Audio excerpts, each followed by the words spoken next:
DC Nation, what's up? We're back with another video, and this week I'll be covering all the new DC comics that came out this past week, the week of March 15th. Now to start it out, oh, my pick of the week, guys. This comic is so awesome. It is Batman Superman World's Finest #1, written by Mark Waid. Mark Waid is back at DC Comics doing an ongoing series, and he's joined by Dan Mora on art duties. Yep, Mark Waid and Dan Mora. That is a killer creative team. Like, that is one of the best creative pairings I've seen in like a while in comics. It's pretty cool. But for the comic itself, you're probably thinking like, okay, did it deliver? Sometimes we get big names like this, it doesn't deliver. Well, it does. This is my pick of the week, and it's so good, guys. So, starting off, Dan Mora's artwork is amazing. Like, he goes all out. His panel layouts are very detailed and creative, and just how he shows Batman, Superman, and Robin in action is so cool. And we got the Doom Patrol in this issue. You're probably thinking, Doom Patrol? What are they doing in World's Finest comic? Well, they're here, and they fit the story, like, makes sense, and it's really cool. Like, Batman, Superman, and Robin teaming up with the Doom Patrol against Poison Ivy and Metallo. Bro, that is such a cool issue. Now, to start off the issue though, we see Batman and Robin. They show up to Metropolis because Poison Ivy has left Gotham. She's gone to Metropolis. She thinks she's all good. Then Batman and Robin show up and she's like, oh really? I gotta deal with them? Okay, I'll dispatch them very quickly. They start fighting. We see Superman show up. Then Metallo shows up. We see Batman and Robin facing off against Poison Ivy. Robin almost dies. Robin almost dies like multiple times in this issue, but it's fine. Like, he actually has a good part. He has some really good lines. A lot of like Silver Age lines in here that just crack me up. Now, while Batman and Robin are facing off against Poison Ivy, Superman, he's not doing so good against Metallo. Metallo doses him with red kryptonites, and Superman starts going crazy. Like, he starts beating the crap out of everything around him, destroying things, and then Batman confronts him. And you see Robin, oh, also Lois and Jimmy Olsen are there, and they're like, oh, what's Batman doing? He's gonna die. And Robin's like, don't worry, he's got a plan. Do you know why? Because he's Batman. And I really like that line. Like, Robin doesn't say it like that, but that's how I received it when I was reading it. I'm like, yeah, he's Batman. He can go up against Superman easily. Now, Superman picks him up. The Doom Patrol show up. Robot Man, Elastic Woman, or Rita Farr, and Negative Man. Yeah, guys, we got Larry, Rita, and Cliff. If you guys don't watch the Doom Patrol TV show, you should. It's such a good show. One of my favorite DC shows right now. It's very weird and creative, and it never misses. Like, it's such a good show. It always exceeds my expectation. Now, seeing the Doom Patrol show up, it surprised me. Like, when I was reading this issue, I was like, okay, Batman and Robin and Superman against Poison Ivy and Metallo.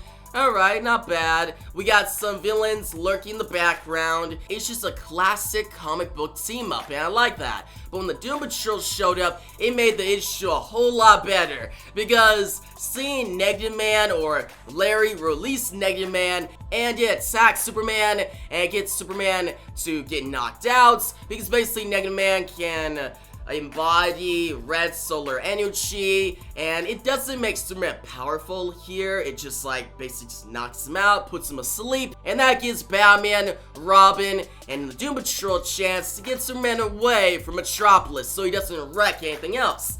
Now, where they take him though is the mansion of the Doom Patrol, and the issue ends with Batman and Robin walking into this dark room, and you see Superman, he's about to go into surgery, and you see Niles Calder, the chief, right there. And Rita, Elastic Woman, she's like, don't worry, the doctor got a handle on this. And Robin looks at Batman, he's like, are you sure about this? And that's how the issue ends. This is a very fast-paced issue, not a lot of downtime, which I hope we get some quieter moments, some more character moments in the next issue, but I still like this. And oh, I forgot to mention, we have a flashback where Batman goes to save Robin because he's been kidnapped by Penguin, and this is when Superman shows up. Yep, Superman shows up, and this is actually one of the sequences I really like in this comic book. It's drawn so well by Dan Morra, and okay, I'm gonna lay out the scene for you guys. You got Robin, he's upside down, Penguin is watching him,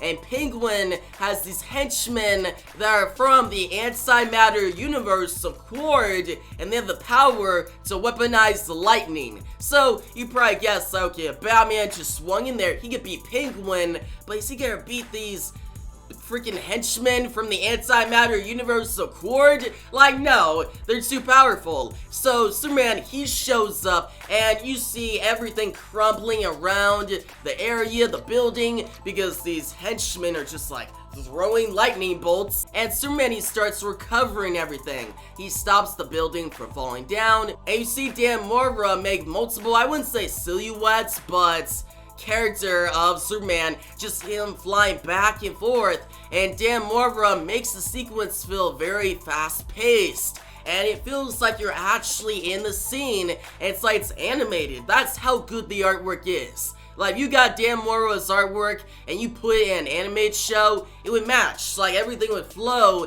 in a sequential format, which is why I like comics. Like, I read comics to see sequences that are unique, and it's here in this comic. Now, how the scene ends is Superman, he beats these henchmen from the antimatter universe of Quard, and Batman, he saves Robin, and you see Robin in his classic outfit, Batman, yeah, kinda classic outfit, which the costume that Batman wears in this issue is the one that's like fully blue, he has the yellow utility belts, it's very Silver Age, which I like, that's one of my favorite Batman costumes in his whole 8-year history.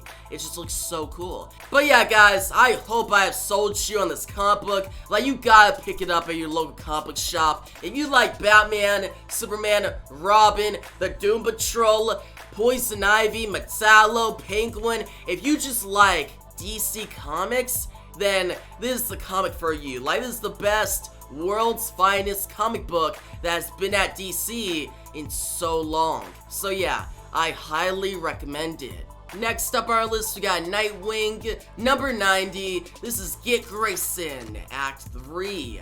Written by Tom Taylor. In this issue, it starts out with Melinda Zuko, or Melinda Grayson, you know, the sister to Dick. She's in this room, she's talking with Blockbuster, they're all having this meeting because Melinda, she's the mayor of Bloodhaven, and Blockbuster reveals that he's about to send some assassins to destroy the apartments that Dick lives in. So Dick Grayson, he's in the apartment, he's on his bed, he's sleeping, he gets this notification from his sister that his apartment's about to be blown up. He makes it out, he gets everyone else out of the building, things are going well, but then we see Wally West show up. And he takes Dick away. He takes Dick to his home where Linda and Jai and Irie are. And at first, Dick, he's in his Nightwing costume. He's like, okay, I gotta get back. I gotta stop Blockbuster. I have this thing I'm doing, like a lot is going on in Bloodhaven. And Wally asks this question. When was the last time you slept without worrying about something? When was the last time you actually slept right, like in a good manner? And Dick's like, I guess not in a long time. I've been targeted. Blockbuster has been trying to kill me. And we see Wally and his children put Dick to bed, like they give him covers, and Dick actually gets to have a good night's sleep. And what I like about this issue, yes, it's kind of filler. We still have that story element of, okay, Blockbuster is sending assassins to get Dick, but it's not that much else like plot progression. It's really just an issue that focuses on the relationship, that bond, that friendship between Wally and Dick, Nightwing and the Flash. And I think it's really dope. This is one of the best friendships in the entire DC universe, and how the issue ends with Nightwing and Flash confronting KG Beast Who, KG Beast? Yep, he's back. The same guy who shot Dick in the head, and then Dick became Rick Grayson. Let's forget about that storyline. But we got KG Beast. He's back. He's helping Blockbuster. He's gonna get paid if he kills Dick Grayson. But first, he has to get past Nightwing and the Flash.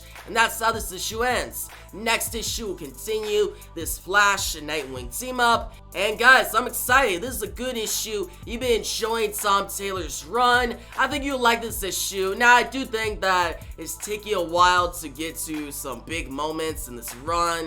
Like, there's been a lot of filler, but at least the filler is good. Like, it's good filler. It has good artwork. We have a good story, good team-ups, action-packed, well-paced story. And yeah, I recommend this issue. Next up on our list, we got The Flash, number 780. This is War for Earth 3, Part 3. In this issue, we see Amanda Waller send Johnny Quick to Earth 1 to retrieve the Cosmic Treadmill, which is inside the Flash Museum. So Johnny Quick runs into the Flash Museum and tries to, he kills people, gets people out of his way, but his main goal is to take the Cosmic Treadmill back to Earth 3. But there to stop him is Wally West, the Flash.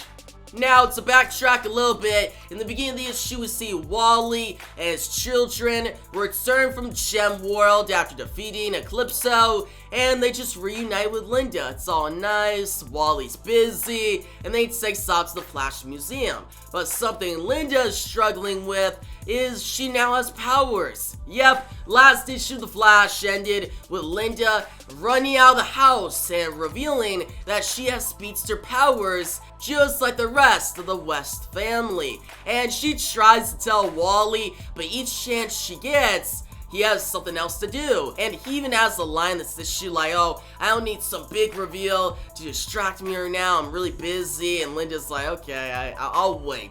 Like, she's hesitating to tell him. But I'm excited to see her actually tell him eventually, because Linda having powers, that's a big new status quo, and it'll change things for Wally West. Now, going forward, Wally, he makes it to the Flash Museum. We have a fight between him and Johnny Quick. That's really cool. And then we see Mirror Master show up. Yep, Mirror Master, he's working with Rick Flag. And Rick Flag, he's trying to stop whatever Amanda Waller has planned. And we see Mirror Master try to stop Johnny Quick, but Wally gets in his way. Wally and Mirror Master, they butt heads. They're basically against each other, but they don't know that they're on the same side, technically. Like, they're both trying to stop Johnny Quick, but they get distracted, and Johnny Quick ends up leaving with the Cosmic Treadmill. And Mirror Master, he's mad, which I get that. Like, come on.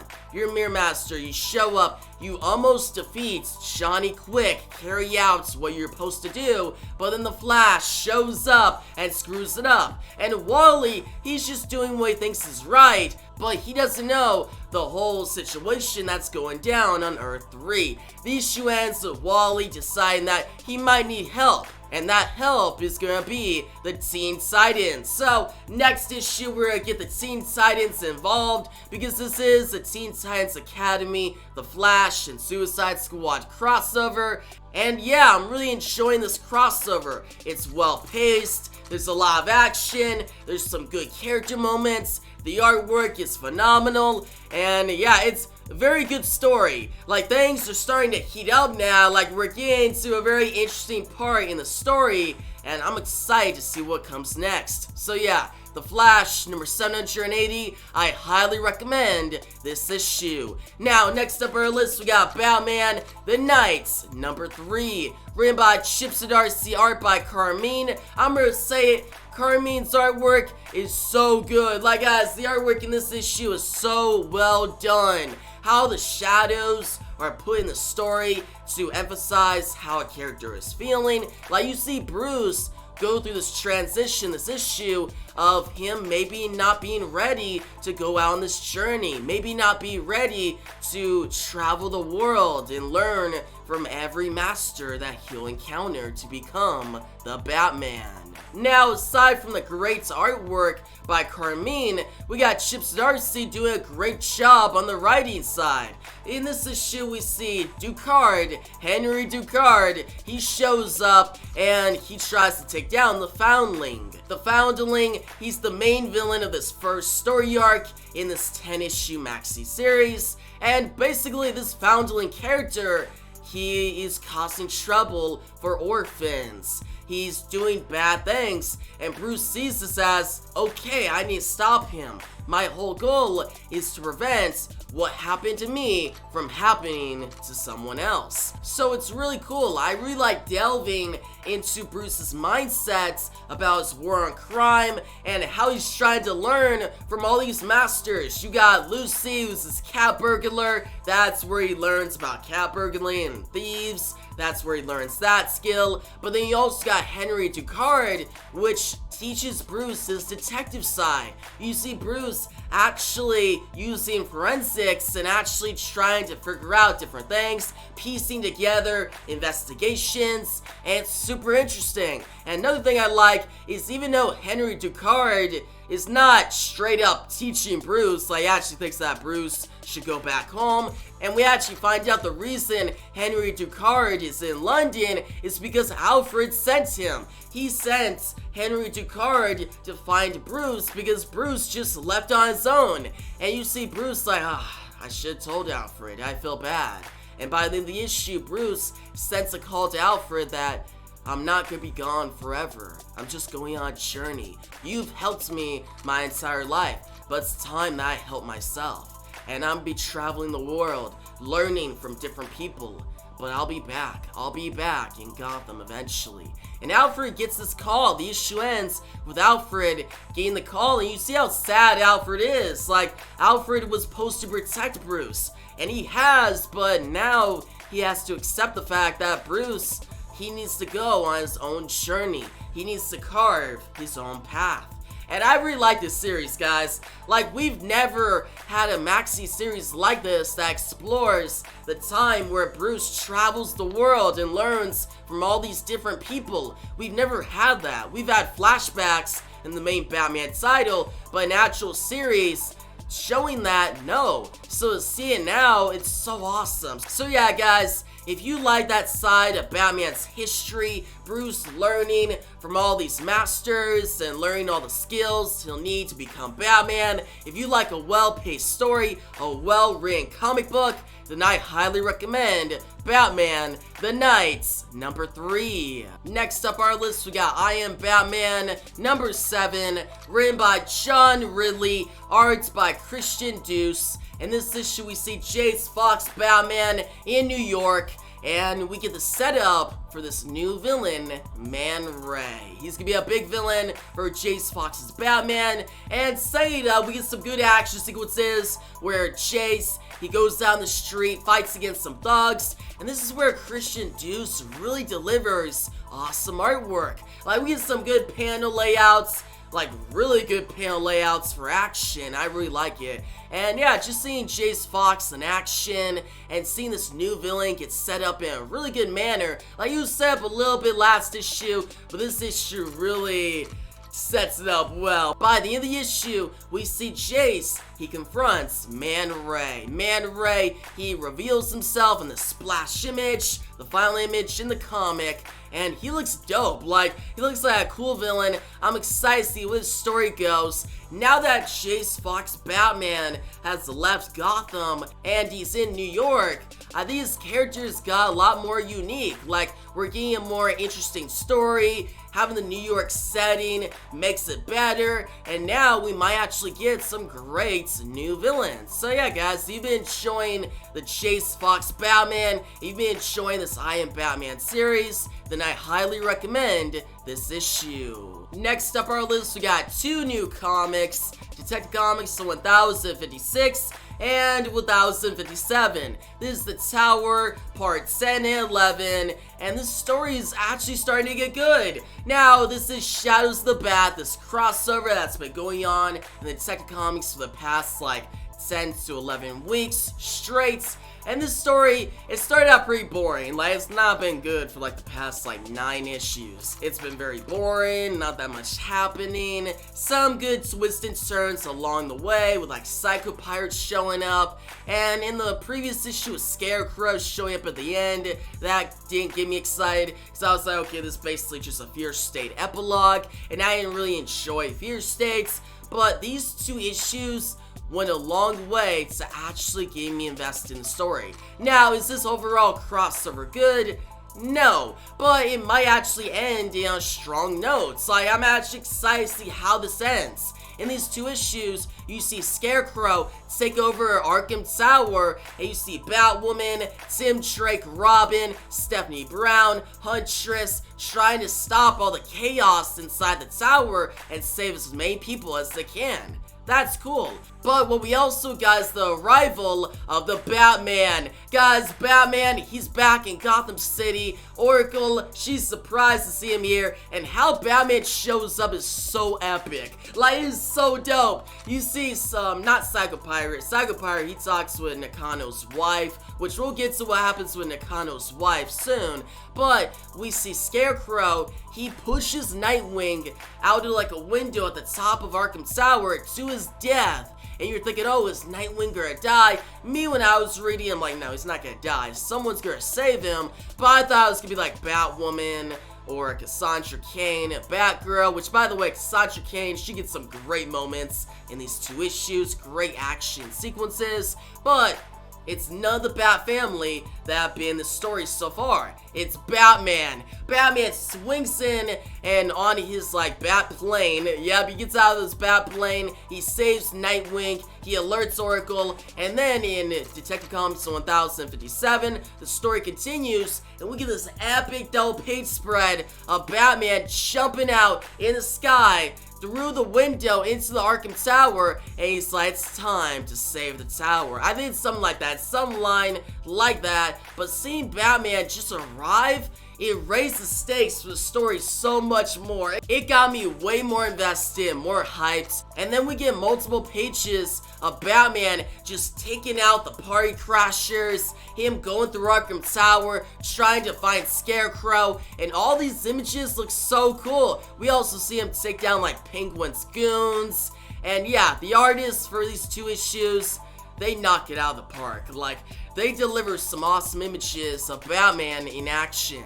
Now, by the end of issue 1057, we see Scarecrow, Batman, and the Bat family all in this one room with Psycho Pirates and Kayuki, I think that's her name, Nakano's wife, and you see this fight go down, and then we see the Psycho Pirate mask get hit off to the side, and the person to pick it up is Nakano's wife.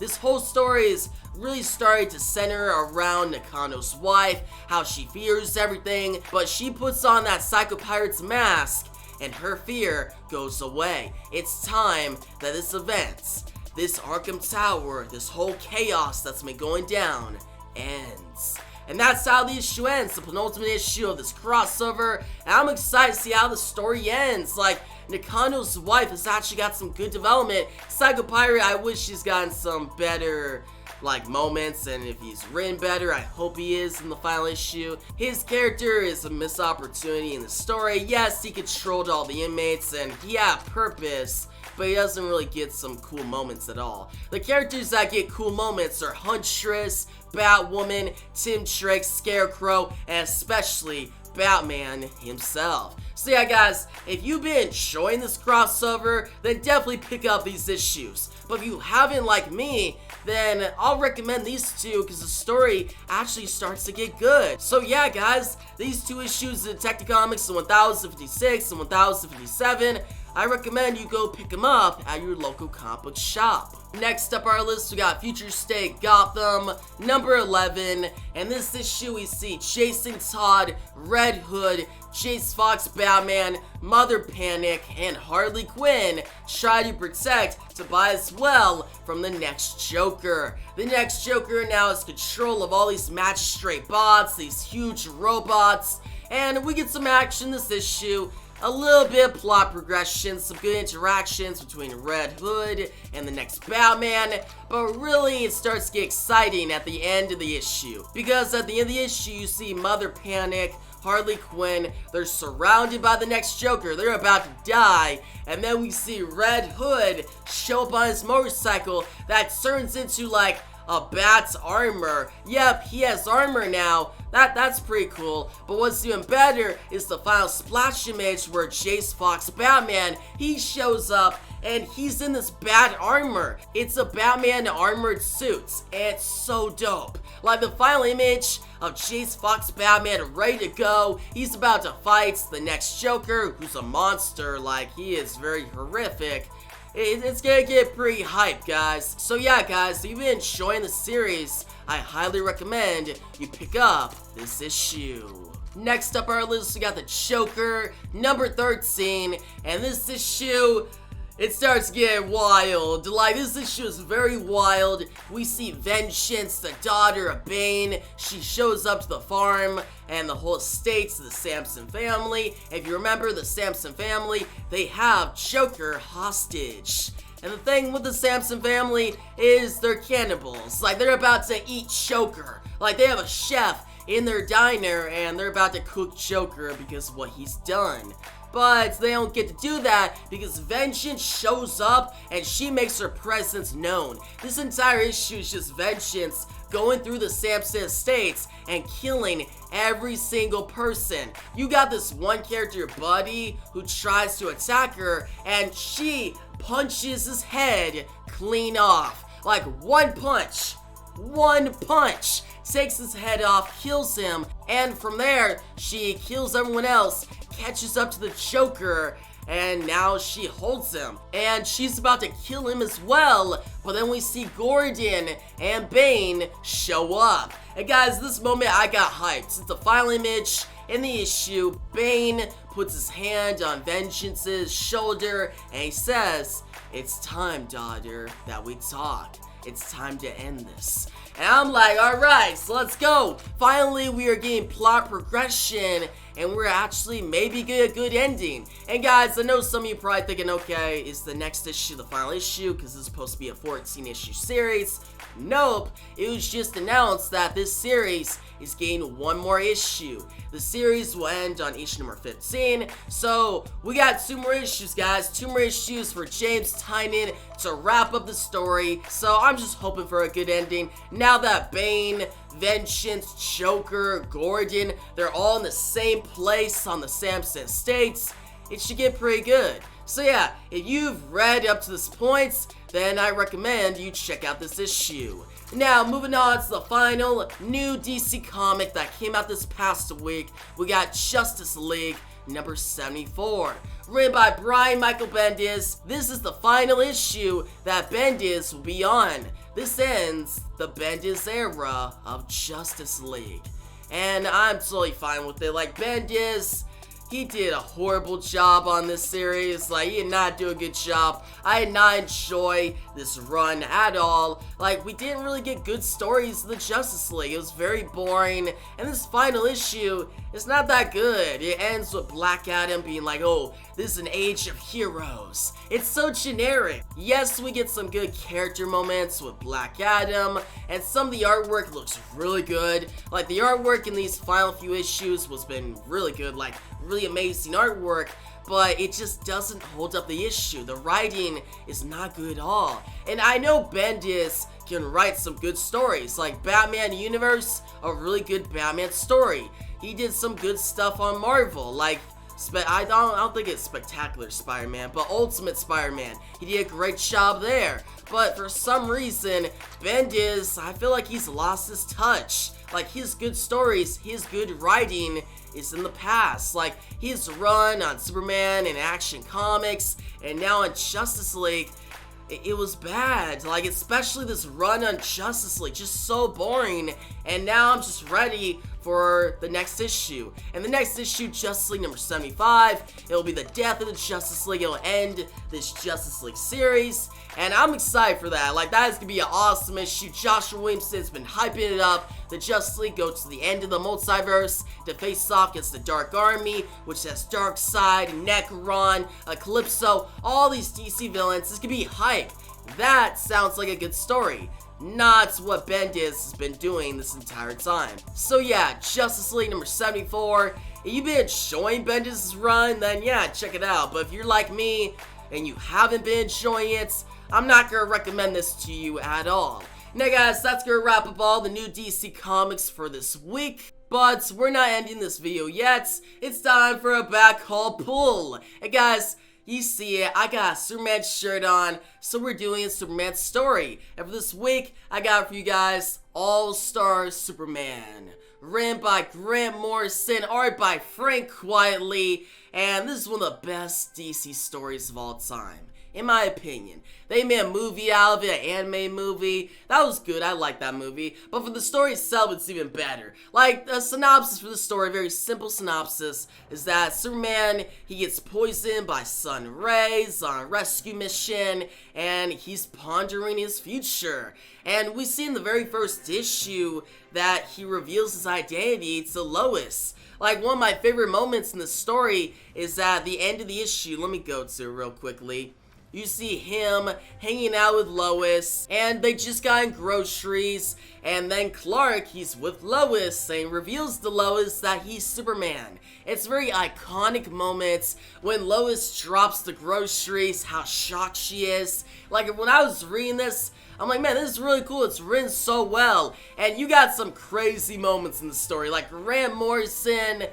This shows how great of a writer he is. And the artwork by Frank Quietly, it fits its own. And it's a very unique style. I really like his style. I hope that Frank Quietly returns to DC Comics. Like, he hasn't done anything at DC Comics in a while. And I'd like to see him return. Like, his artwork is some of the best in the comic book industry. It shows here. Like, at the beginning of the story, we get a double page spread of Superman flying with the sun behind him, and it's so iconic. Like, it looks so cool. Like, there's so many good splash images and double page spreads in the story that it'll make you stop reading and just stare at the artwork. And it's really just one of the best stories in comics in general. So yeah guys, if you like Superman, if you want more stories written by Grant Morrison, and you just want a really unique Superman story, then I highly recommend All-Star Superman. And yeah guys, that's gonna wrap up the video. I hope you enjoyed it. We had a lot of great new DC comics this week. Tell me your thoughts on them down below in the comment section. And yeah, if you liked the video, give a big thumbs up. You should make sure to subscribe, hit that notification bell so you don't miss out on my next DC Comics video. And yeah, thanks for watching, and peace out.